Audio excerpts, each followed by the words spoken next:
William Henry Harrison's presidency can be summed up in one sentence.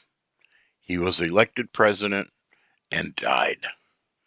He died 31 days after his inauguration. But let's go over his life. Our ninth president was born on February 9th, 1773. Harrison was the last president who was born as a British subject. He was born to a prominent family in Virginia. Harrison's father was a planter. He was also a delegate to the Continental Congress and a former governor of Virginia. Harrison was schooled at home until he was 14. He then went to a few different colleges and ended up at the University of Pennsylvania, where he studied medicine. When his father died in 1791, his older brother received the inheritance, and William was no longer able to afford to attend the university. This did not really bother him anyway, because he really wasn't liking the study of medicine. With the help of his father's friend, who was also the governor of Virginia, Henry Lee III, he began a military career. He was quickly promoted to a lieutenant and served in the Indian Wars. When his mother died in 1793, he inherited 3,000 acres of land and several slaves, but he sold them to his brother. Harrison met Anna Tuthill Symes in Ohio, where he was stationed with the military. William asked her father for permission to marry her, but her father said no. So while her father was away on business, they eloped. They had 10 children together, but most died before they turned 40. At first, his father-in-law did not like Harrison, but over time, their relationship improved. He sold Harrison 160 acres of land in North Bend to begin a farm. After leaving the military, he used his family's connections to secure a political career. He was appointed Territorial Secretary for the Northwest Territorial Government. He ran for the Northwest Territories' first congressional delegate to the House of Representatives and won by one vote in 1798 at the age of 26. The Northwest Territories included what today is many of our Midwest states. In 1800, he was appointed as governor of the Indiana Territories and reappointed by Thomas Jefferson and then James Madison in 1803, 1806, and 1809. In 1805, he built his home near Vincennes, Indiana, and named it Grouseland after the birds that lived there. It was a 26-room mansion. His main duty as the territorial governor was to attempt to push the Indians west. He was afraid that if the problems with the Indians continued, it would jeopardize the chances of statehood. When Congress declared war on Britain, Harrison sought a military command. He convinced Madison to let him command forces against the Indians and the Brits. During the War of 1812, we were not only fighting the British, but also their Indian allies. The Battle of Tippecanoe was a major victory for Harrison over the Indians. He also retook Detroit and won a big victory at the Battle of Thames, where we would not only beat the British, but kill the major Indian leader trying to unite the tribes, Tecumseh. The Battle of the Thames was the most famous battle outside the Battle of New Orleans. Harrison resigned before the war was over. He was furious at the Secretary of War for the lack of coordination over the invasion of Canada.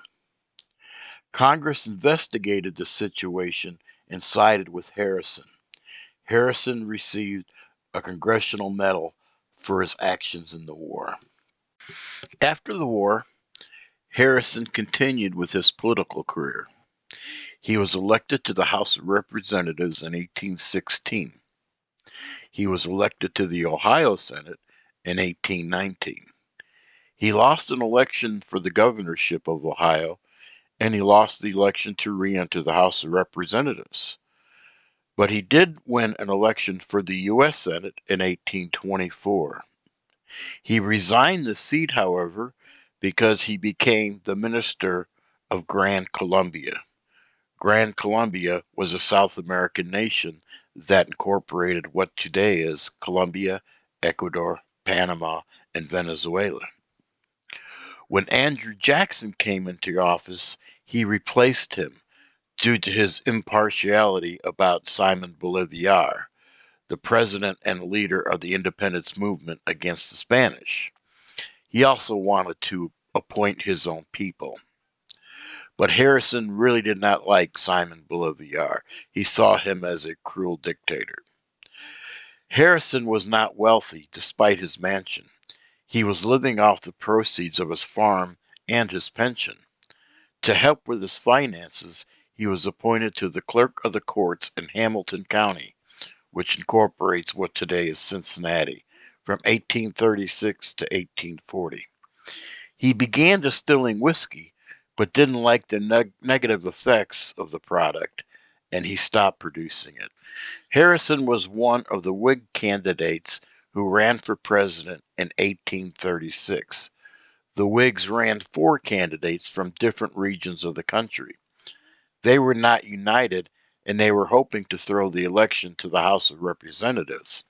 Some of the candidates were not even on the ballots of all the states. It almost worked. Pennsylvania had 30 electoral votes, and Van Buren only won the state by 4,000 votes. If Harrison had won the state, it would have thrown the election to the House of Representatives. In the election of 1840, the Whigs' party only candidate was William Harrison. The Whigs viewed Harrison as a born Southerner and a war hero. They viewed Van Buren as aristocratic, elitist, and blamed him for the Panic of 1837. The Panic of 1837 was an economic downturn that the United States was going through.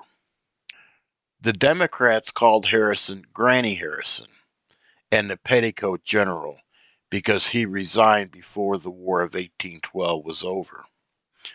Harrison, however, won by a landslide, receiving 234 electoral votes to Van Buren's 60. The popular vote was close, however, within 150,000. Harrison won 19 out of 26 states. Harrison was inaugurated on a cold and rainy day. His inauguration speech lasted almost 2 hours. Harrison died weeks later on April 4th, 1841 at 12:30 a.m. He was the first president to die in office. He was brought back to North Bend, Ohio. Harrison died penniless.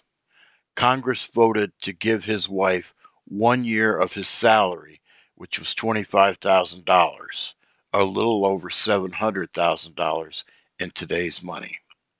Harrison was the oldest president at 68 to be elected until President Ronald Reagan was elected at 69 years old.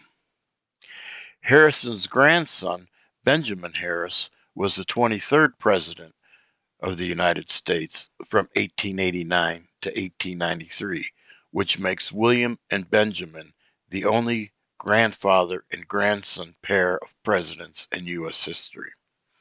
At one time, William Harrison was worth about $7 million in today's money, and he was one more president out of the first batch of presidents who died broke. Thanks for listening.